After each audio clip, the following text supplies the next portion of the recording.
Senhor esteja convosco. Proclamação do Evangelho de nosso Senhor Jesus Cristo segundo Marcos. Glória a vós, Senhor. Naquele tempo, Jesus e seus discípulos chegaram à outra margem do mar, na região dos Gerazenos. Logo que saiu da barca, um homem possuído por um espírito impuro, saindo de um cemitério, foi ao seu encontro. Esse homem morava no meio dos túmulos. Ninguém conseguia amarrá-lo, nem mesmo com correntes. Muitas vezes tinha sido amarrado com algemas e correntes, mas ele arrebentava as correntes e quebrava as algemas. E ninguém era capaz de dominá-lo. Dia e noite ele vagava entre túmulos e pelos montes, gritando e ferindo-se em pedras. Vendo Jesus de longe, o endemoniado correu, caiu de joelhos diante dele e gritou bem alto: "Que tens a ver comigo, Jesus, Filho do Deus Altíssimo? Eu te conjuro por Deus, não me atormentes." Com efeito, Jesus lhe dizia: "Espírito impuro, sai desse homem." Então Jesus perguntou: "Qual é o teu nome?" O homem respondeu: "Meu nome é Legião, porque somos muito." E pedia com insistência para que Jesus não expulsasse da região. Havia aí uma grande manada de porcos pastando na montanha. O Espírito então suplicou: "Manda-nos para os porcos, para que entremos neles." E Jesus permitiu. Os espíritos impuros saíram do homem e entraram nos porcos, e toda a manada, mais ou menos 2.000 porcos, atirou-se monte abaixo dentro do mar, onde se afogou. Os homens que guardavam os porcos saíram correndo e espalharam a notícia na cidade e nos campos. E as pessoas foram ver o que havia acontecido. Eles foram até Jesus, viram o endemoniado sentado, vestido no seu perfeito juízo, aquele mesmo que antes estava possuído por legião. E ficando com medo, os que tinham presenciado o fato explicaram-lhe o que havia acontecido com o endemoniado e com os porcos. Então começaram a pedir que Jesus fosse embora da região deles. Enquanto Jesus entrava de novo na barca, o homem que tinha sido endemoniado pediu que não deixasse ficar com ele. Jesus, porém, não permitiu. Entretanto, lhe disse: "Vai para casa, para junto dos teus, anuncia-lhes tudo o que o Senhor fez em sua misericórdia por ti." O homem foi embora e começou a pregar na Decápole tudo o que Jesus tinha feito por ele, e todos ficaram admirados. Palavra da salvação. Glória a vós, Senhor.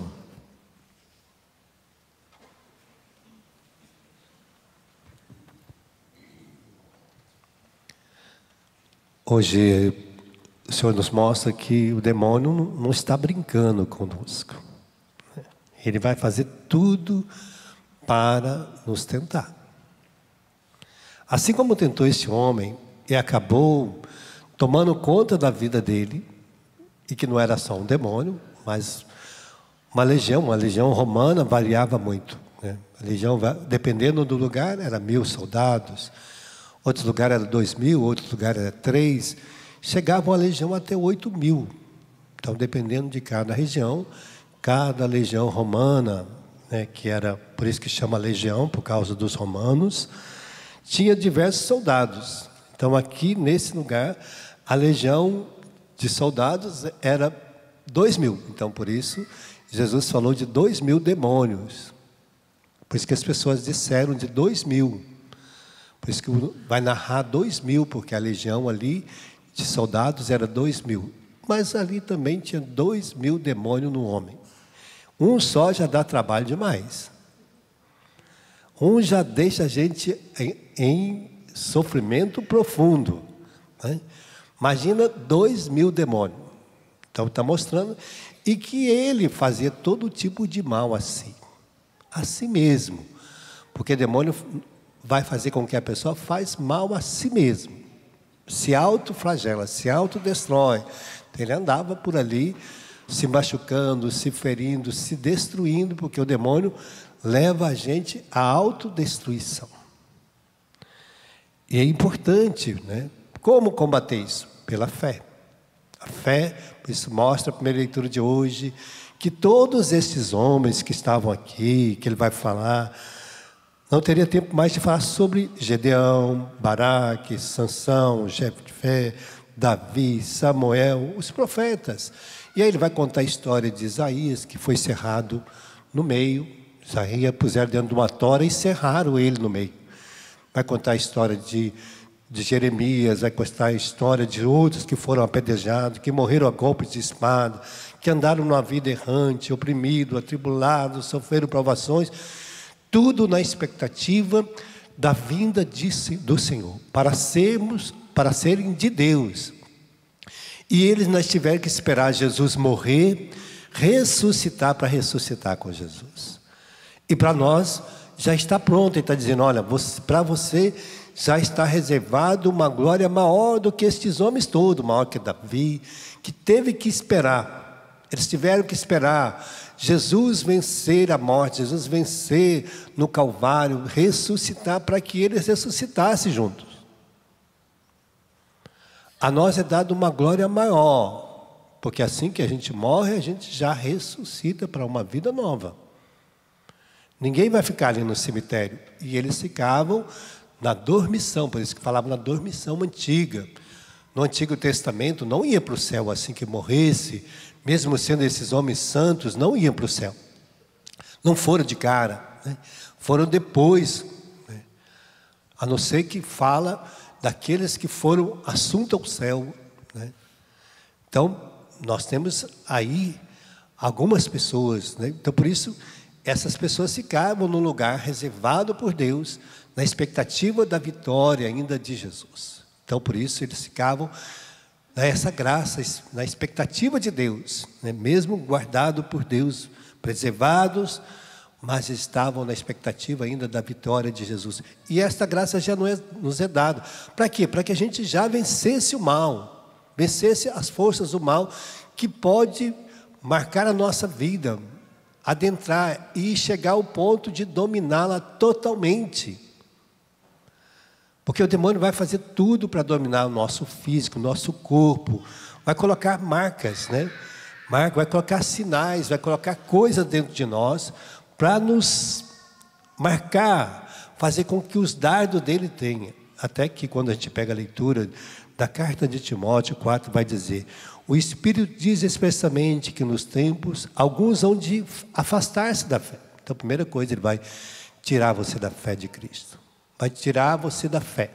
Vai fazer com que você viva até mesmo a sua religião, a sua vida religiosa, um pouco assim, como uma coisa comum, uma coisa qualquer. Como ir na escola, como ir em algum outro lugar, num terreiro de macumba, na feitiçaria, ou ir na igreja, tanto faz. Então, é uma fé relativa, uma fé assim vazia de sentidos.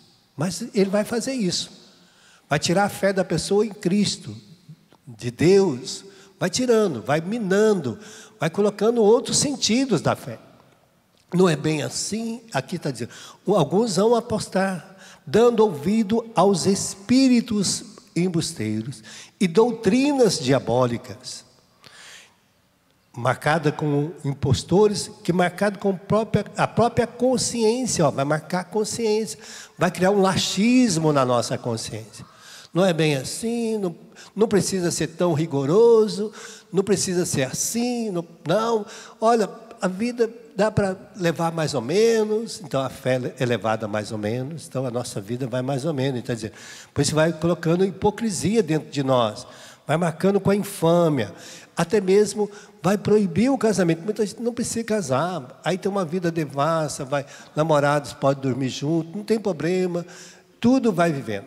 Tudo se vive. Então, ele vai marcando com o consciente. Proíbe o casamento. Para que casar? Aí vai gerar filhos fora do casamento. E aí vem toda uma consequência de uma geração toda destruída, constituída de qualquer jeito. Então, aí ele vai dizer, proíbe o alimento que Deus disse para que nós tomamos em ação de graça. O alimento é o quê? Corpo, a Eucaristia. A pessoa toma como que não fosse o corpo de Jesus, como que fosse só uma comunhão, uma Eucaristia. Eu vou lá na Eucaristia. Para ele não é corpo, alma e divindade de Jesus, é só uma Eucaristia. Pode comer de qualquer jeito. Então ele não coloca princípio. Então entra de qualquer jeito, faz de qualquer... Fica só preocupado com a Eucaristia. Não está preocupado com a conversão, com a mudança, com a vida nova, não está preocupado. Porque o demônio vai obstruindo a nossa fé, vai criando situações para que a gente leva no relativismo. Tudo é relativo, tudo pode, não tem problema. Depois você se arrepende, depois você confessa. Então a pessoa faz já pensando em confessar.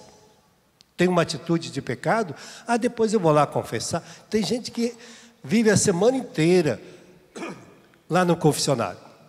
Por quê? Porque ele vive uma semana de pecado. E ele acha que é só confessando que resolve. Não é confessando que resolve, é arrependendo, mudando de vida. Não é só ir lá confessar, mas a pessoa precisa estar arrependida e começar uma vida nova. Não pode continuar do mesmo jeito. Então, ele vai dizendo isso e vai fazendo com que as pessoas percam o sentido. Porque o pior demônio não é esse, como essa legião que entrou nesse homem e fez ele fazer tudo isso. Todo mundo sabia que ele estava possuído pelos demônios. Mas o pior demônio é aquele que contamina a nossa vida. Não está dentro de nós. Aí fica difícil expulsar, né? Aí faz a gente xingar, faz a gente brigar. E ele fica de fora, batendo pau. Faz aquela pessoa que é casada cometer adultério. Faz a esposa, o esposo. Faz os filhos brigar com os pais, desrespeitar os pais. Olha, esse demônio é o pior que tem. Faz briga na nossa casa. Faz o esposo que ama a esposa xingar, falar palavrão para ela, agredir com palavras. Faz a esposa agredir o marido com palavras, né? Esse é o pior demônio, que coloca veneno na nossa boca, veneno no nosso coração, faz o homem se embriagar, faz os filhos entrar na droga, que é o pior demônio esse, que coloca a droga perto dos nossos filhos e faz com que ele crie um coração laxista, né? Não tem problema, depois eu paro, não para, depois que começa a beber, não para. Então esse é o pior demônio. Esse que entra é fácil, a gente expulsa. Olha, Jesus diz, vai embora, o demônio ele vai. E a gente manda embora, ele vai. Agora o pior é esse que vai entrando. Aí faz a pessoa ser desonesta, faz criar a corrupção. Olha como é que está. As pessoas às vezes vão para Brasília para vender coisas já na corrupção. Já cria, está vendo? Cria uma corrupção. Quando eu fui com o padre Rufus em Brasília, o padre Rufus, quando a gente chegou, estava andando de carro, estava vindo do aeroporto, para onde a gente ia ficar. O padre Rufus falou, eu nunca vi tanto demônio como tem aqui nessa cidade. Porque o demônio, ele foi colocando no coração daquelas pessoas. E ali ele fica de fora. O problema é que ele não manifesta nas pessoas. Ele coloca o veneno. E aí fica de longe, fazendo as pessoas viver uma vida assim, uma vida devassa, mentirosa, enganadora. Mesmo a pessoa vai na igreja, comunga, mas acabou de comungar aqui, até que está com Jesus ainda, acabando de assumir a vida dela, chega ali fora, já xinga, já vai maquinando uma forma de brigar, de xingar, de ser, tudo isso, né? Então, Deus mostra que esse demônio é o pior que tem. Não é aquele que manifesta, que faz a pessoa cair no chão, como esse aqui. Esse é o pior. E nós temos que ter cuidado. A hora que a gente começar a brigar, xingar, ter essas atitudes, a gente fala, opa, estou envenenado. Estou com uma erva daninha dentro de mim. Porque a graça de Deus, as manifestações de Deus é para nos libertar, como estes homens que viveram a expectativa da salvação. Por isso, venceram o demônio. Não deixaram eles colocar o veneno dentro do seu coração. Não colocar esses dardos malignos dentro dele, mas o venceram através da oração, da sua fé, da sua resistência para fazer isso, até mesmo nós padres, nós religiosos, consagrados, temos que lutar. Porque senão o veneno vai entrar dentro de nós, entra dentro de qualquer um. Então vamos pedir essa graça hoje para nós. Fecha teus olhos por um instantezinho. Hoje o Senhor nos trouxe aqui para que nenhuma legião nos contaminasse, nenhum maligno entrasse em nós, nos colocasse o veneno dentro de nós. Nós pedimos tudo isso, Senhor. Lava-nos com teu sangue de toda a contaminação do mal. Tudo que tem feito com que a gente seja motivo de sofrimento para os outros, que nós somos como este homem, dominado às vezes pelo mal que ainda está em nós, que resiste morar em nós, que vai nos transformando, criando essas vazias, esse laxismo, esta religião, esta fé até mesmo enfraquecida, que nós aceitamos tudo, os pensamentos, que nós permitimos que estas coisas moram ainda em nós, a mentira, as brigas, as confusões, as calúnias, tudo que tem morado em nós, os vícios que tem dominado o nosso coração, as idolatrias, os desejos fracos, às vezes que nós deixamos nos dominar pelo mal e que saímos esparramando ervas daninhas para todo este mundo. Lava-nos, Senhor, enche com o teu Espírito Santo, santifique os nossos desejos, pensamento, nossa vontade, dá-nos a pureza, que toda a força do mal seja lavada no teu sangue, e que nós sejamos libertados de todo esse mal, que nós consigamos, como aquele homem possesso, que tinha 2.000 demônios, vencer e anunciar na sua cidade. E aquele homem, ele mostrou a cidade do Genezareno, e quando ele ficou ali, ele converteu toda a cidade com o seu testemunho, porque quando Jesus voltou novamente àquela cidade, todos quiseram estar com Jesus por causa do seu testemunho. Que o nosso testemunho leve as pessoas também à conversão, à mudança. Que nós possamos testemunhar Jesus, esta graça e a nossa libertação a todas as pessoas.